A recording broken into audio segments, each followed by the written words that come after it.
Mr. K. Dinesh is one of the 7 co-founders of Infosys. He has served as a member of the board of Infosys from 1981 to 2011. In 2011, he retired as the head of Quality Information Systems and Communication Design Group.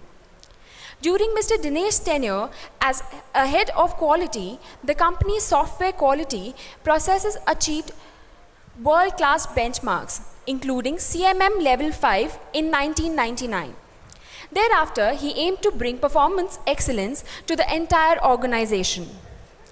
It involved adapting and implementing the Baldrige framework and championing cross-function process involvement using Six Sigma CFPM techniques developed by Motorola University. Mr. Dinesh holds a postgraduate degree in mathematics from Bangalore University. He was awarded a doctorate in literature by Karnataka State Open University in 2006.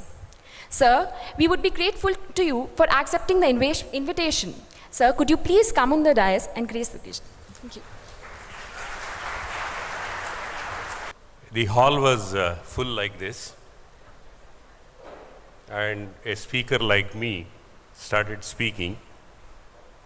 The hall was full of attention, like all of you have been so far. And he started speaking, and he had been allocated some time.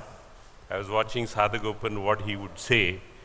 So initially he was saying, yeah, I need to speak a little bit, but now he has liberalized a little bit. I won't tell you what that time limit is. But he started speaking and speaking, but one of the conditions that this speaker had told in that hall was close all the doors. So he would have a captive audience. I wish I could, but now I don't have a choice. So he went on speaking like that. He went on for about more than what time he was allocated, but he had a lot of patience. As he started speaking, one by one people started leaving. But he had patience, he was persistent, he believed in himself like I am, and went on speaking. And at the end of the speech, he saw that the whole hall was empty except for one person. And then he really wanted to thank that last person and said, thank you for, staying till the end of my speech. He said, please don't thank me, I am the next speaker.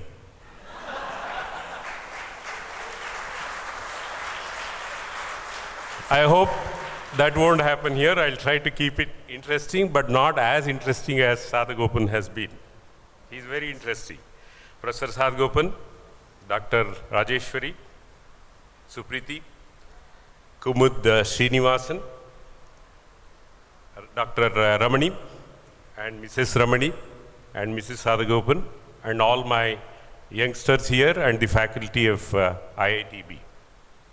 It's really my pleasure to be here with all of you. Thanks, Sadhagopan and SVS for giving me this opportunity to be with you all this evening. When I used to face this building, not the current version, I used to sit opposite to this building in the second floor, and there was no life at that time. I'm speaking about 1998. There was no life here at all. No green, of course. No life, not even a single person you could see. I was really getting not at all inspired by that. Every day I used to come, since we moved to this campus in around 93, 94 in Infosys. And then I used to tell Sadhagopan that you guys brought a lot of life into this space, with youngsters finding their own life and their own future that they can build, and that's what you're building for India. I'm quite inspired by when I saw this. And really, you guys have inspired by being so near to Infosys, I would say. So as the industry is moving, the world is moving from, of course, the brick and mortar is old now, and now even digital is also old. It's moving to artificial intelligence, automation, and all of that. The whole world is becoming intelligent. With intelligent people here, building that intelligence and using that intelligence. That's what you are going to build a new future. A great institution to be here. All of you are here. I'm sure you are going to enjoy your stay here with leadership of. How was my visit to Hollywood? You all want to know? I met Harrison Ford. I met Samuel Jackson. I met few other people. But that may not be very interesting for all of you. So let me get into, some people said, why don't you share who were you before Infosys? You know, before Infosys was born, who were you? Can you share that thing? Until Infosys was formed, what were your learnings? You know, that is what people said I should share, because this is Foundation Day. So foundation is about looking at the past and looking at how to build the future. That's what this Foundation Day to me represents. You're laid a great culture here, great foundation here, and that is the legacy that you all are going to get. So let me share a little bit of my experiences of my life to say how I came here. I was born to a family of school teacher. My father was a high school headmaster. I grew up in rural areas in Magadi, Nelma. I was born in Sagar, grew up in a lot of small towns. In Kannada medium I studied till I came to Bangalore when I did my BSc in Government Science College. But you know, when I go back to even little bit of my video of my life, I get reminded of when I was in Mysore. My ancestors were from Mysore. My grandfather was a priest. My father was a high school headmaster, fortunately. So I used to visit Mysore. It is very relevant to, you know, what you may want to take, you know, as something that is useful to you. So as a priest, you know, a very traditional family, but my father was not staying in Mysore. He used to get transferred. So I would go in summer. One summer I was there. This was in 1968, I recollect. And there was a Kannada newspaper, Prajavani, and big heading was there, which said, "Man has landed on moon." I was jumping with joy, as you know, 12-year-old boy, jumping with joy. Wow, moon man has conquered now. So what else is there? Then I went and showed that to my uncle. My uncle was an astrologer and a priest.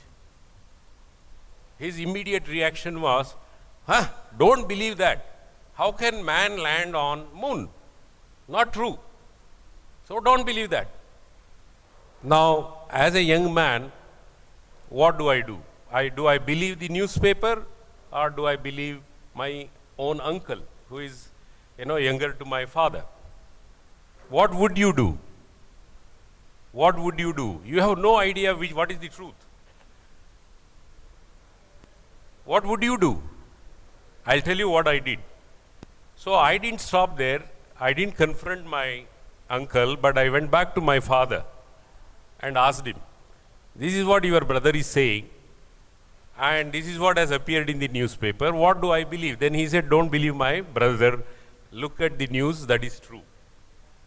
Reason I am saying that is, lot of times in our lives, we will be influenced by facts and figures and assumptions about ourselves and the world.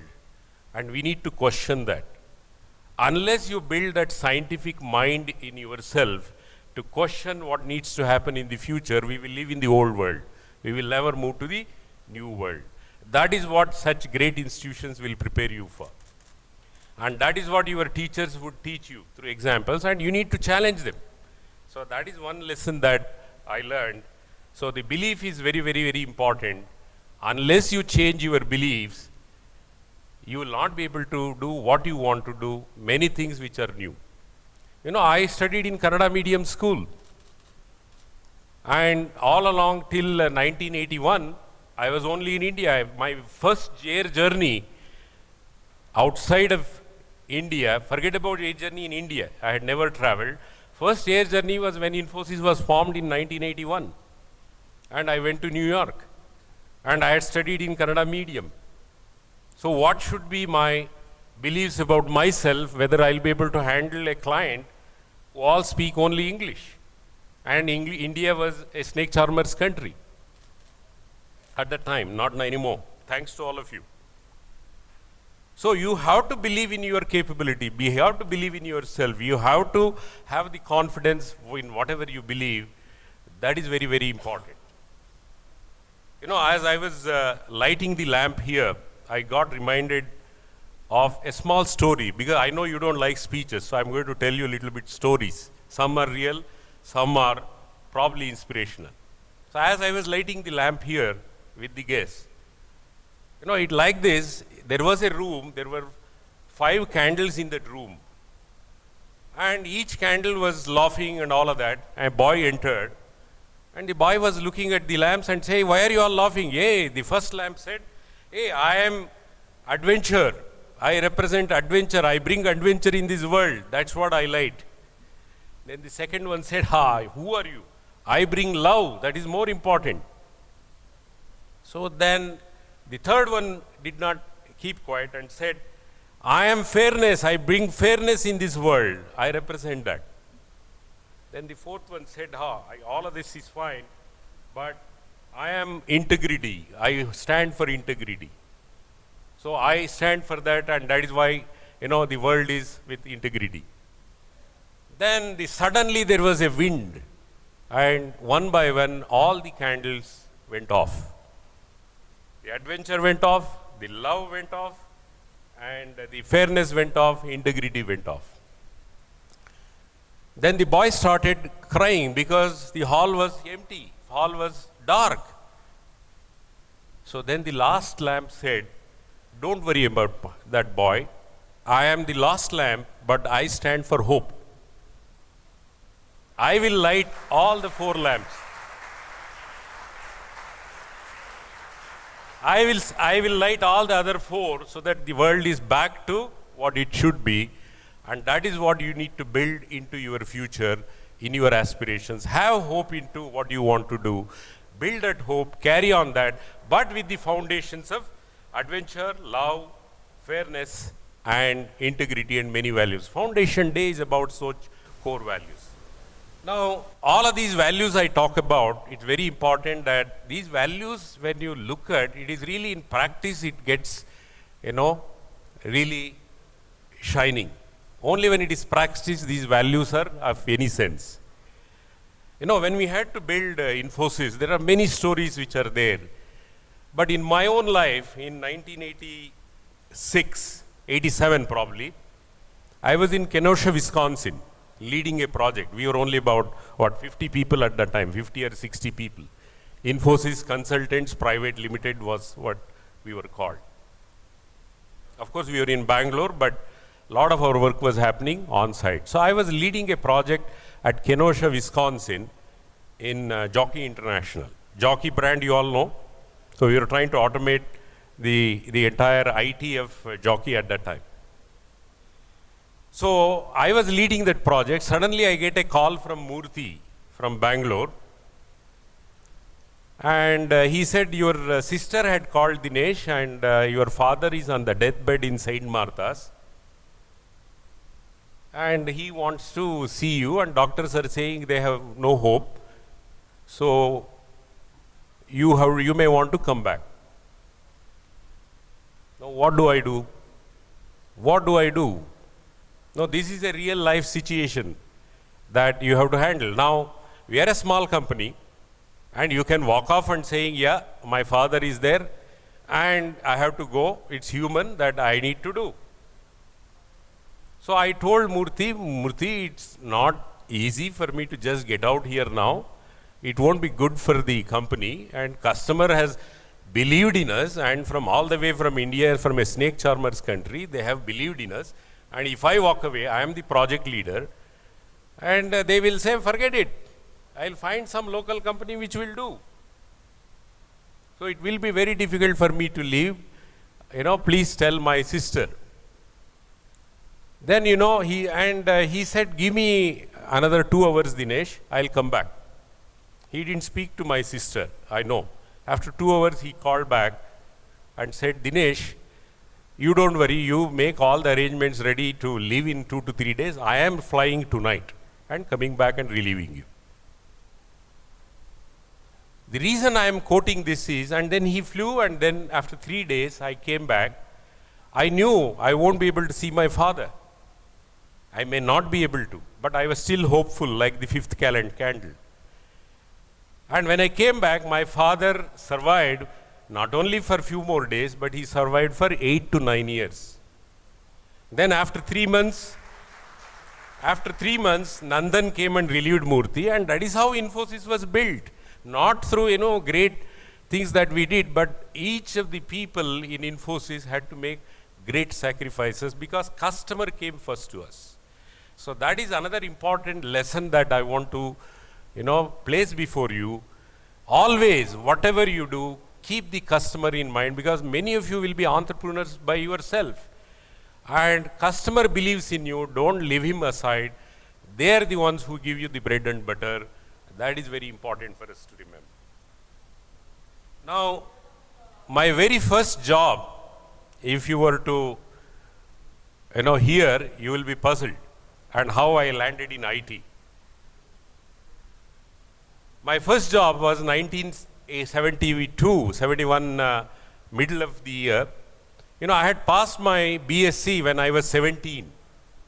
Don't ask me how, but I did all not through any other means, but I came through normally and passed at the age of 17. And of course, I didn't study. I tell my daughters, 2 daughters, don't ask me any questions of 4th grade. They ask me why. And any questions they ask me, I can't answer. That was in the 4th grade. And I tell them why. Because I didn't study 4th standard. I went from 3rd to 5th standard. So, in 71, when I had finished my BSc, my father had retired. Reason I am saying some of these things to you is, you will face many difficulties in your life. All ideal conditions you will not find to reach where you want to go. Leadership is about finding the right path in spite of all the difficulties that you have. That's very important for you to remember. You will not find an ideal condition. Look at Singapore. Look at many other countries. Such a small country, today it is shining. Why? Because they had a lot of odds to come across. So, 71, I joined as a RMS sorter. Means I was sorting letters in a railway station. And you know what was my first salary? Take a guess. What was my first salary? Not per hour, not per week, per month. How much? $200. I wish it was. It was $80. And of course, I could get 320 masala dosas for that. Or today I can get, cafe coffee day, half a cup of coffee. So I knew that there was something that I have to do, and from there I went to a bank. I went to telephones. I was getting the cables laid in Bangalore city. I was called a phone inspector. I went from there to a bank, and a UCO bank. At that time, everyone was saying, oh, nationalized bank. And then from there, I went to a company called NGEF. And there I joined the computer department. And there I faced one interview, which I want to narrate to all of you. My manager, later on I used to ask him, why he hired me. So in the interview, he used to tell me, Dinesh, do you know what you did in the interview? That's what made us select you. I said, what is it, sir? Because all the other 4 people who were hired with me were MSc first rankers in mathematics, statistics, and all of that. I was the only BSc they had hired. I had no influence with anyone. I had only vitamin, whatever you want to call, but my capability, that's all I had. So when I used to ask him, he said, there are 2 questions we asked you. Do you remember? I said, no, I don't remember. One question was, have you seen a computer? This was in 1976. Have you seen a computer? And I'm applying for a programmer analyst job. So what should be my answer? I could have easily said, I have seen. Now I was very honest, bold, to say, no, I have not seen, but I can spell a computer. I can spell a computer, I said, correctly. And then next question was, you have not seen a computer and you are trying to prove here that you can do programming and deliver something to us. How are you sure? That was the second question. Always in my life, I have been very bold in answering questions, not with you guys, but in most of the other things. So I was very bold and I said, I have not seen a computer, but I'm sure you have a training program which will train us on what we need to do. And I am a quick learner. I can assure you I am a quick learner and I will deliver to your expectation very quickly. Otherwise, you have a choice always to get rid of me. So you don't have to worry. So he said, your boldness of answering that and logically answering that and being frank about what you know, what you don't know is what impressed. And that's what they hired me for. Now, second thing was, again from there, I know I was very restless. I was not learning much. 4 years I was in NGEF as programmer analyst, public sector undertaking. And then I was applying to jobs in Bombay. This is very important, because in life is all about risk taking. And ships are always safest in the harbor, but that's not where they are supposed to be. They are not meant to be there. So as human beings, you have to take risks. So when I applied to Bombay in a company, I was called for interview and I attended. There again, the interview happened and all of that. Finally, I asked him, when will you send me the offer? Either way, yes or no. I was very bold. I'll tell you who it was later on, He said, no, it will take 15 days. So then I went down in the lobby. I was waiting for my friend to finish. And then he came back and the man who had taken the interview was also walking down. He asked me, why are you still here? So then I asked him again that, I know you will send me an offer in 15 days. So I just thought I'll remind you of that and then I'll go. So then he said, Dinesh, knowing you, I will not make you an offer. I said, why? In front of my friend, he was telling this. In front of him, he was saying, I'll not make you an offer. First of all, you are from Bangalore and you will travel all the way to Bombay to come and join. It is very difficult for anyone to do. I won't think. Then you have, when I look at your past, 4 jobs you have been, you're all in government service, government or semi-government. You will never take any risks and come and join a private organization like ours. And Bombay life is very difficult more than anything else. Bangalore is very settled life. So you won't come here. So I will not waste my effort in making an offer. So what should I do? What would you do in that case? Oh, if not this guy, I'll go somewhere else, right? That's what you may think.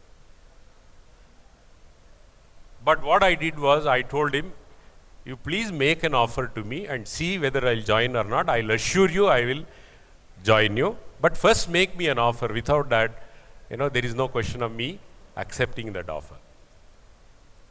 I assure you, I will be more positive than you. And then after 15 days, I got the offer.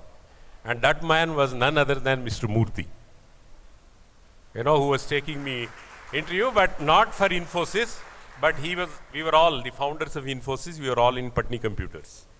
That is where Nandan, Chris, Murthy, Raghavan, Ashok Arora, Shibulal, all of us were working. Then we formed Infosys in 1981. So reason I am saying that to all of you is,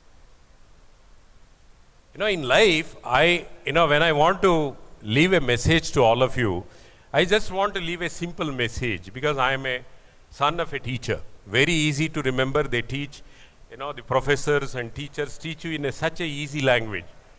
So I just want to tell you the ABCDs of life, which I have articulated already to all of you.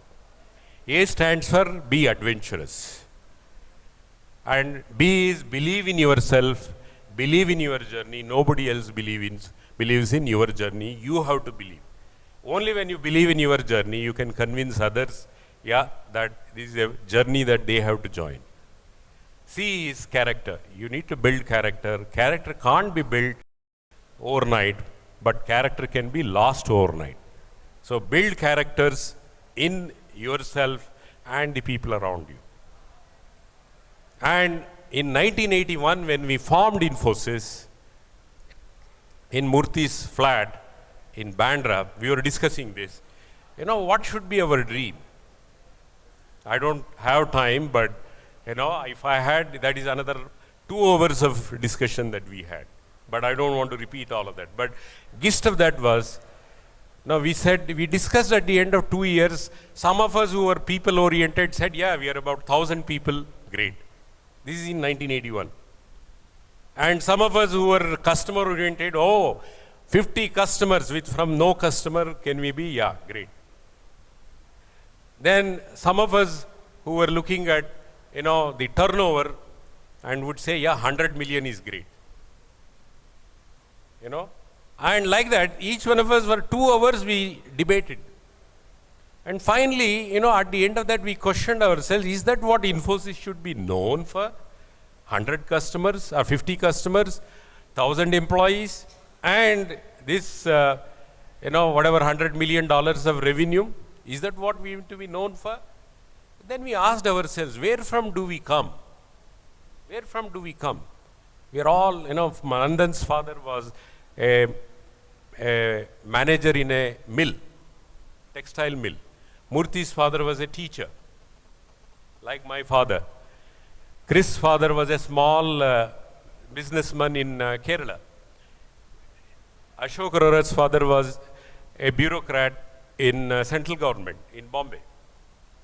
Raghavan's father was a lighthouseman, in one of the ports. All middle class, lower middle class, just there. So what is the middle class aspiration? What would be middle class aspiration? Is it the money? Is it the money only? No, right? So what does middle class aspire for at the end of the day? That is what we questioned ourselves. And one thing which came out very clearly in that was we want to be the most respected company. And that became the vision of Infosys. We want to be not respected just in India, we want to be globally respected company. That is what we decided, and that has not changed, and that will not change going forward, is my belief. So like that, and that respect comes by adhering to a set of foundations and values that has been espoused in Infosys, and that has been built based on the systems, process and values based on which it is being. Since it is a foundation day, I must reiterate to all of you, you are laying your foundation not just in your engineering, you are laying your foundations to a great career you want to build, and a set of values are very, very important. So A, B, C, D, E. A stands for adventure, B for believe in yourself, C is for character, and D is dream big, like we dreamt. Sitting in that small room in Bandra in Murthy's flat, we were thinking we'll build a globally respected corporation where we had no single customer. But our dream was big. Don't be conjuice in dreaming small. Dream is something you can easily afford. Dream. All of us can dream. You don't need a coaching class for that, you can dream. But stick to the dream. Having dreamt previous day, next day onwards, pull up your sleeve and execute. That is very important. That is the E. So ABCDs of life is adventure, believe, character, dream big and execute. That is very important. Now I don't want to take up any more time, and though many of you have not left, few have left, but my father used to tell me when I was a small kid, all my brothers and my sisters and even his students used to tell, hey, you should have 5 friends in your life. 5 friends in your life. I used to ask him, who are they? Where are they? He said, you already have 2 friends. I said, who are those 2 friends?